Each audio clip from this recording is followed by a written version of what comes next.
Brennan, furious, argues that no one should wield such immense power and insists they must stop Jinwoo. Connor warns that doing so might ruin their ties with him. Undeterred, Brennan takes charge, eager to witness Jinwoo's strength firsthand. As they approach Kamish resting place, Jinwoo is stunned to learn the Bureau headquarters sits atop the dragon's remains.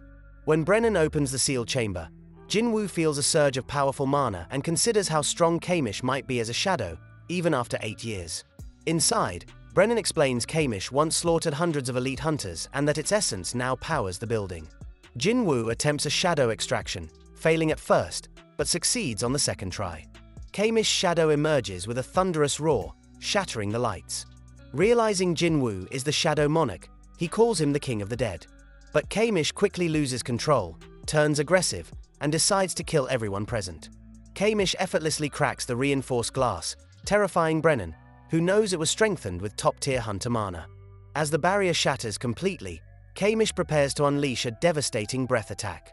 Just then, Jinwoo speaks in the language of beasts, commanding him to stop. He explains that Kamish is no longer bound by the rulers, since the rune stone was removed long ago.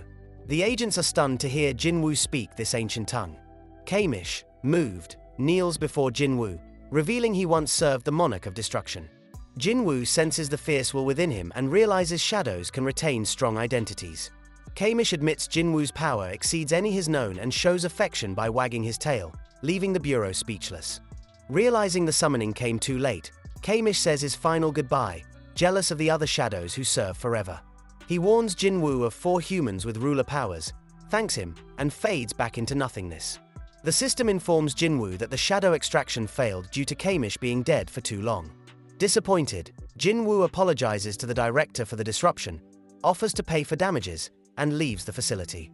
Shortly after, Manager Woo questions Jinwoo about ignoring calls and mentions that Jinho went to meet him after a call.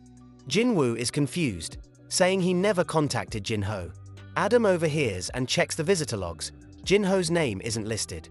Woo adds that someone from the Scavenger Guild picked Jinho up 2 hours earlier. Although the guild is friendly with the Bureau, Adam notes they have no official authority and decides to contact them. Jinwoo begins to worry. Laura overhears and suspects the true reason behind Jinho's disappearance. When asked, Adam admits Jinwoo hasn't been fully informed. Laura promises to investigate. Adam says the guild will find Jinho, but to everyone's shock, Jinwoo vanishes. Realizing the danger, Jinwoo blames himself for not assigning a shadow to protect Jinho and recalls a similar incident involving his sister. He immediately summons all his shadows and orders them to search. Meanwhile, Thomas realizes Dongsu may have taken Jinho and instructs his team to find Dongsu before Jinwoo does. The scene cuts to Dongsu, where Jinho is coughing up blood after enduring brutal torture. Meanwhile, Jinwoo scours the city, desperately searching for Jinho and wondering if the culprits have already escaped. He reasons that Jinho, being a D-rank hunter, wouldn't be overpowered by ordinary civilians. Remembering that someone from the Scavenger Guild took Jinho, Jinwoo starts suspecting Dongsu. He considers that Dongsu may have staged this to confront the truth about his brother's death, an event only Jinwoo and Jinho survived. Jinwoo recalls Manager Woo's warning and realizes it may be coming true. He doesn't regret killing Dongsu, believing it was necessary, but if anything happens to Jinho, he'll blame himself. Elsewhere, Thomas is told that Dongsu still hasn't been located. He reflects on the situation and concludes that Dongsu must be counting on Thomas to intervene, despite knowing he's no match for Jinwoo. Regretting his leniency, Thomas asks Laura to dig up intel. Laura checks surveillance data from the past month and finds that Dongsu visited 3 suspicious locations. Thomas orders a full investigation and decides to personally inspect them. Curious, he asks Laura how she convinced the Federal Bureau to help. Laura explains she convinced the Bureau to cooperate by warning them that a clash between Jinwoo and Thomas was likely if Dongsu wasn't found. Meanwhile, at the Federal Bureau, agents are working to track Dongsu.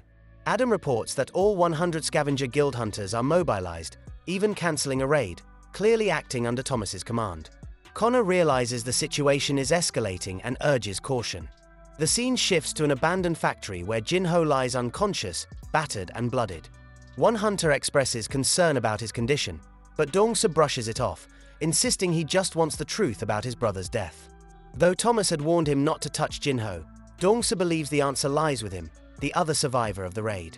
He says he only wants Jinho to admit to killing his brother, then he'll walk away. Getting no response, Dongsu slaps Jinho, then punches him in the stomach, making him cough up more blood. A hunter watching comments that Jinho's endurance as a tank is the only reason he's still alive. Dongsu commends his resilience but warns that defiance won't help. Losing his temper, he smashes Jinho's head against the wall but insists he doesn't intend to kill him. He explains there's a healer present who can patch him up. Still, Dongsu promises the torture will continue until he hears the truth and warns that Jinho may have to suffer indefinitely. He warns Jinho that no one will come to save him. The factory has been abandoned for 5 years, and no one will hear his screams. Dongsu asks if Jinho is ready to cooperate.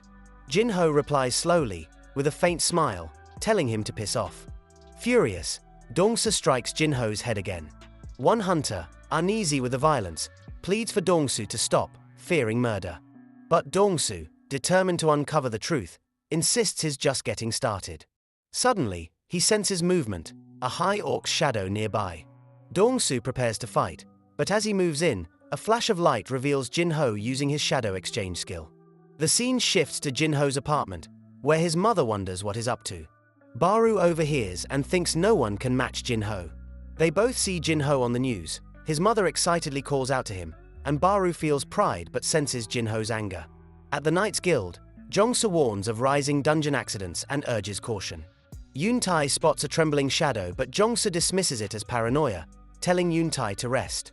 Meanwhile, Thomas orders his driver to stop the car. Realizing the fight between Jinwoo and Dongsu has begun, he breaks free and tells the driver to follow him as he rushes toward the scene. Thomas sprints toward the fight, knocking over cars. His staff watch in disbelief, dreading the damage claims and wishing he'd just used the car. At the fight, Jinho appears via shadow exchange and lands a powerful punch on Dongsu, who coughs up blood and crashes to the ground. Relieved, Jinho feels hope as Dongsu's strength fades. Jinho grows enraged, transforming into a fearsome presence. Jinwoo gives Jinho the elixir of life, but the system warns it only works if HP is above 10%. Jinwoo demands the other hunters heal Dongsu, but they panic, they don't speak Korean. Dongsu reluctantly translates. One hunter says Jinwoo must convince his boss first, but Jinwoo floors him before he finishes. He then questions a second hunter about healing magic. When the answer is no, Jinwoo knocks him down too. Dongsu slowly approaches, asking if Jinwoo killed his brother. Suddenly, Dongsu warns Jinwoo to be careful, but Jinwoo tells him not to waste energy talking. Dongsu presses again, demanding the truth. The two lock eyes, their auras radiating power. Jinwoo suddenly tells Dongsu to ask his brother himself. Annoyed, Dongsu attacks, but Jinwoo dodges and coldly punches him in the stomach, sending him crashing down. Dongsu tries to rise but freezes as Jinwoo glares with deadly intent. Another attack fails. Jinwoo raises his hand and slams Dongsu down repeatedly. Thomas appears, urging Jinwoo to stop. He says he warned Dongsu not to provoke Jinwoo and asks if Dongsu is still alive. Jinwoo replies he's barely hanging on. Thomas suggests they settle this calmly and promises to forget the incident.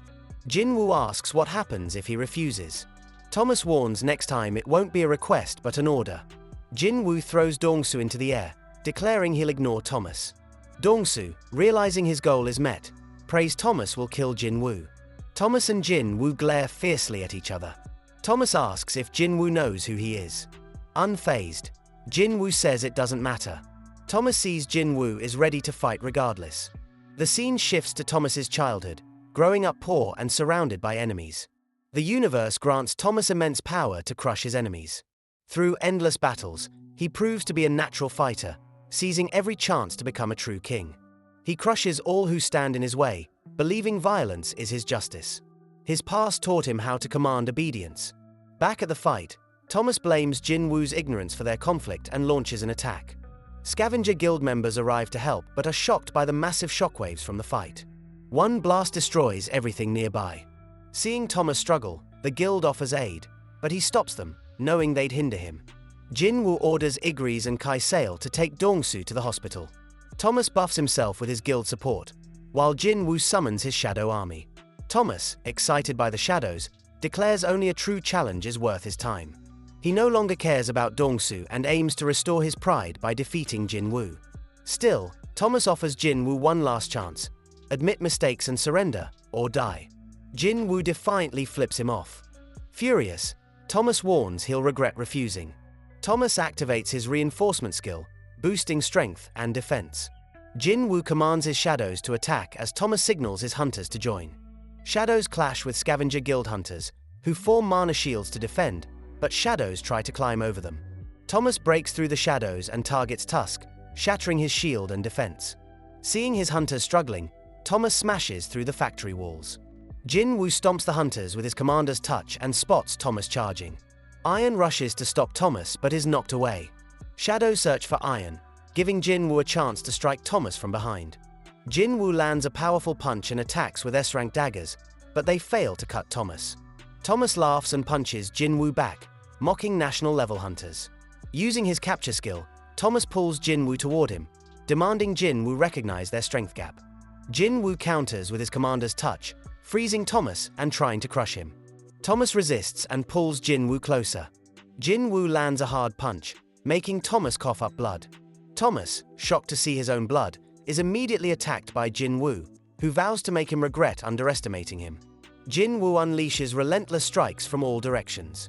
Thomas admits defeat as his reinforcement fades but quickly reactivates it, unwilling to yield. The scene shifts briefly to Adam and his driver, with Adam warning that there's no time to explain and that their lives are at risk if things escalate. Back at the fight, Jin Woo recalls Kamish words about the 4 ruler vessels among humans, suspecting the survivors might be them. Thomas manifests his spiritual body and advances slowly. Jin Woo realizes Thomas might be one of the vessels but attacks anyway. Thomas counters with a powerful strike that shatters the floor. He follows up with his capture skill. A guild member warns everyone to retreat. Shadows get caught in Thomas's telekinetic pull. Jin Woo compares the attack to a black hole and braces himself with commander's touch as Thomas destroys the factory. Jin Woo jumps away unharmed. Thomas vows not to miss next time and leaps forward, but Jin Woo stops his punch with a kick, knocking him down.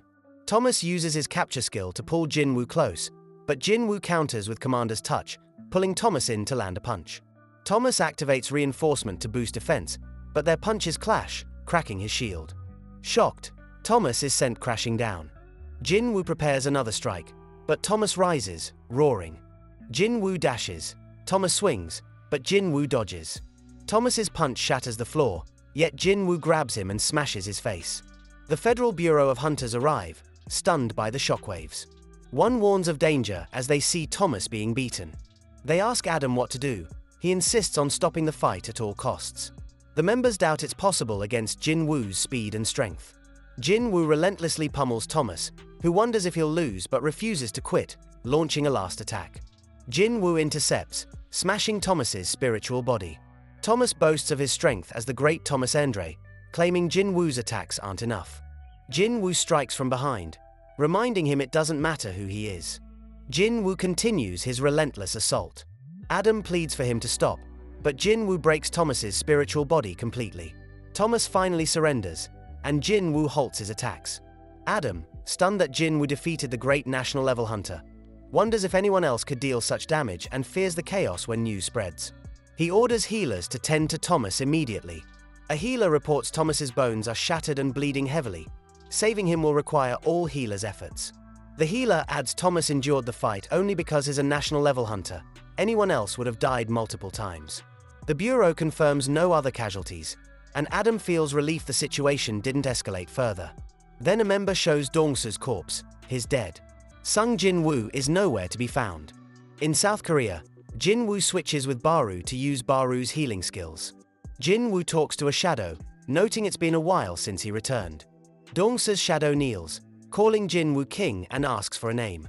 The system identifies the shadow as general rank. Jin Woo names him Greed, reasoning he died because of it, and punishes him by commanding him to lower his head. The next day at the International Guild Conference, reporters swarm the building, snapping photos of Jin Woo. Connor realizes news of the fight between Jin Woo and Thomas has already leaked. He remarks that it will be impossible for Jin Woo to avoid the spotlight today. Connor tells Jin Woo they've gathered testimonies from other hunters about Dongsu and plan to reveal the investigation's findings. Jin Woo asks not to hear anything more about Dongsu, saying he came to the US for one reason and will leave as soon as it's done. Connor hands Jin Woo earpieces for translation during the meeting. As Jin Woo steps into the conference, all hunters turn to look. Liu Jigang watches curiously, seeing Jin Woo for the first time. Whispers spread that Jin Woo is the one who nearly killed Thomas and helped Japan with their S-rank gate. They're in disbelief that Jin Woo single-handedly knocked out Thomas, who ruled other hunters like a king. Jin Woo sits as the conference begins. Dia. Belzer announces a sudden spike in gates recently and another unusual phenomenon. He explains the increasing mana concentration in the atmosphere, naming it the Magosphere. The Magosphere is clustering in the skies over 9 major areas worldwide, with the densest concentration in South Korea. Whispers rise again at the mention of South Korea, and eyes turn to Jin Woo, recognizing his origin. The doctor quickly says there's no need to stare. Jin Woo might not even be strong enough to control the Magosphere. He adds that if Jin Woo could, he'd already be beyond hunter ranks. Jin Woo reflects on the doctor's words, wondering if the 9 places relate to the number of monarchs.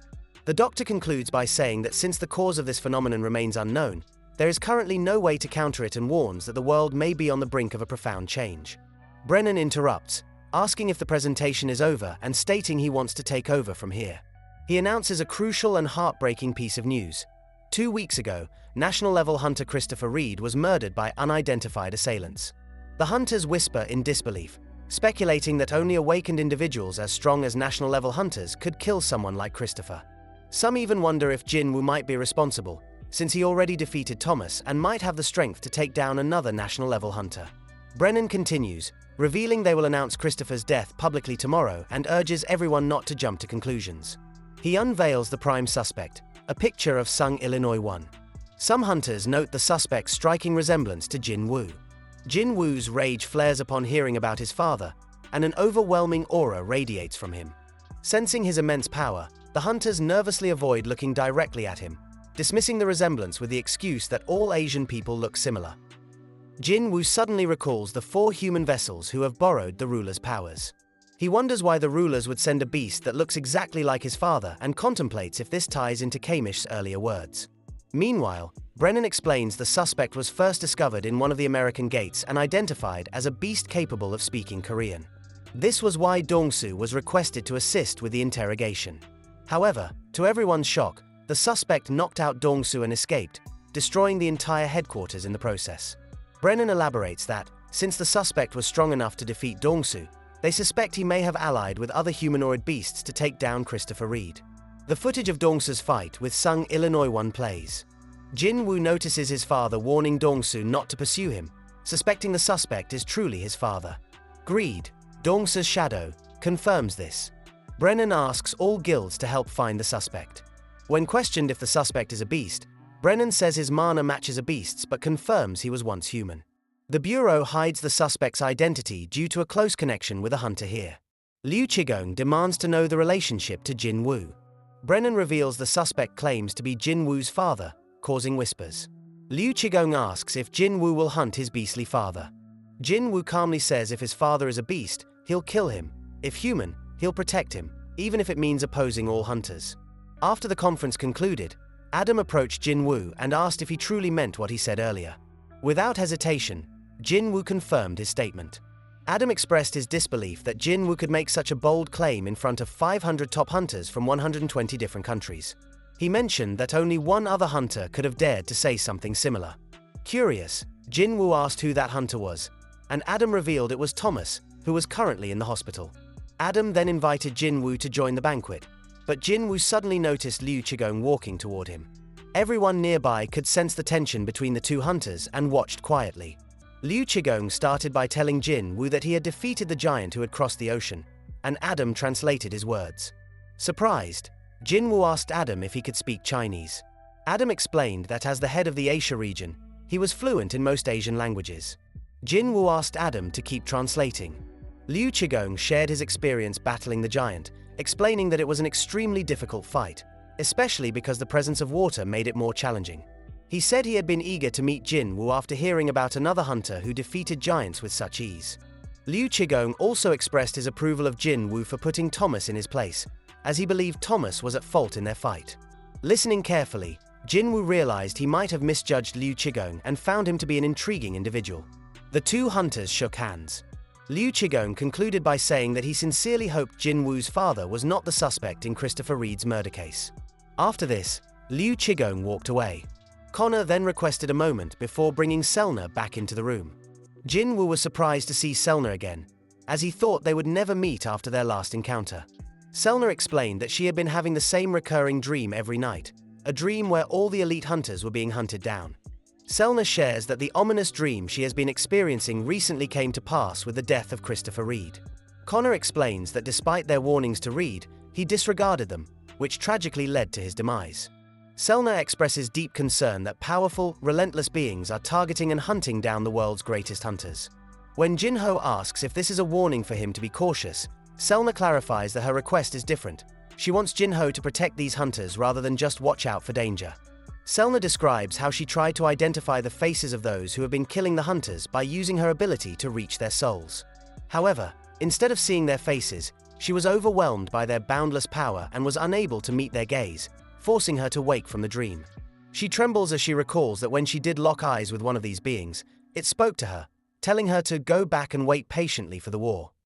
Jin-ho is taken aback by this message, remembering that the monarch of giants had spoken similarly about an impending war between the rulers and monarchs. Pondering the situation, Jin-ho wonders which side the killers belong to and what all of this means for him personally. Selna then reveals that she sensed the same immense power within Jin-ho, which he guesses must be the Shadow Monarch's power inside him. This leads Jin-ho to suspect that those hunting the elite hunters may indeed be monarchs. Connor then explains why they have chosen to recruit Jin-ho for this crucial mission. They need a hunter who can match the enemy's power. Initially skeptical of Jin-ho, Connor admits that after witnessing his fierce battle with Thomas, they are convinced that Jin-ho is the ideal candidate. To secure his cooperation, Connor offers Jin-ho any reward he desires, even promising the valuable rune stone from the Dragon Commission. He stresses the importance of elite hunters, saying that without their strength and protection, the world would descend into chaos and become unsafe. Jin-woo pauses to consider the offer but ultimately declines. Connor guesses that Jin-woo's refusal stems from lingering resentment over Thomas, but Jin-woo clarifies that his hesitation comes from uncertainty about who exactly he's supposed to be fighting. As Jin-woo prepares to leave, he recalls his own bold words from the conference, that he would kill any hunter who threatens his father. This resolves him to assist after all. He asks Adam to compile a list of all elite hunters and to arrange meetings with each one. Adam readily agrees. Meanwhile, the scene shifts to a Federal Bureau of Hunters event, where Jin-woo attends alongside Thomas. Jin-woo asks Thomas how he's recovering from his injuries, and Thomas replies that he's feeling much better. Moved, Jin-woo begins to cry, realizing that Thomas fought so fiercely for him. Other hunters around them observe Jin-woo's near-invisible presence, acknowledging that he operates on an entirely different level. They also note that Thomas's battle was fought for the man standing beside him. Suddenly, a man approaches and introduces himself as the CEO of a company that deals with disposing of magic beast remains. He expresses interest in buying the giant corpses from Tokyo. Jin-woo explains that Thomas manages business matters, while Thomas introduces himself as the Vice Guild Master of the Aiken Guild. They start talking business, and Jin-woo feels proud watching how much Thomas has matured in his role. Adam then arrives with a requested list of elite hunters, including the top 10 ranked. Jin-woo scans the list and wonders where he ranks among them based on hunter points. Adam explains that considering Jin-woo's recent S-rank victory in Tokyo, he should be ranked 3rd or 4th. Jin-woo looks at the list and sees Thomas ranked 1st, Liu Jigang 2nd, Christopher Reed 3rd, and Siddharth from India in 4th place. Frustrated by trying to remember all the names, Jin-woo decides to assign a shadow to each hunter. He thinks the event is the perfect place to send out his shadows. His plan is to use this method to identify the monarchs, figure out who is friend or foe, and ultimately learn how to fight his opponents. Suddenly, Thomas appears and tells Jin-woo that his arm was severely damaged and can't be healed with magic due to the heavy mana damage. Thomas explains that his recovery will take time and asks why Jin-woo didn't wipe out his entire guild, even though he was capable. He adds that none of his guild members except Dong-su died. Jin-woo calmly replies that neither Thomas nor his guild members committed a crime serious enough to deserve death. Thomas then decides to attend Dong-su's funeral and requests that Jin-woo allow Dong-su a proper funeral despite his crimes. He suggests catching up over dinner once his arm has healed and asks Jin-woo to leave his number with his manager, Laura. Laura simplifies Thomas' words, explaining that Thomas wants to thank Jin-woo for sparing his guild members and that he's a bit shy. She asks for Jin-woo's contact info and mentions that Thomas wants to give him a gift. Jin-woo declines, but Laura says Thomas doesn't like owing anyone anything due to his competitive nature and asks again for his contact details. After thinking it over, Jin-woo says he might prefer a dagger as a gift. Adam then asks Jinwoo to continue the meeting with the hunters, but Jinwoo declines, saying he couldn't find the sixth hunter. Adam is stunned and asks how Jinwoo knows that one hunter is missing. Adam explains that they lost contact with Jonas, a Brazilian hunter, just days before the conference. Jinwoo realizes that the monarchs might have already captured Jonas, leaving only 7 elite hunters remaining. Meanwhile, the scene shifts to Chairman Go Gun-hee in his office. Suddenly, he feels a strange sensation in his chest. He realizes his heart condition has worsened and wonders if he has reached his limit. He remembers his doctor once telling him he might only have 6 months to live, yet has survived over a year. Chairman Go receives a call from his wife, who voices her concern. He reassures her there's nothing to worry about, but before he finishes, he senses a powerful presence nearby. He looks around and finds the Frost Monarch staring at him with an eerie smile.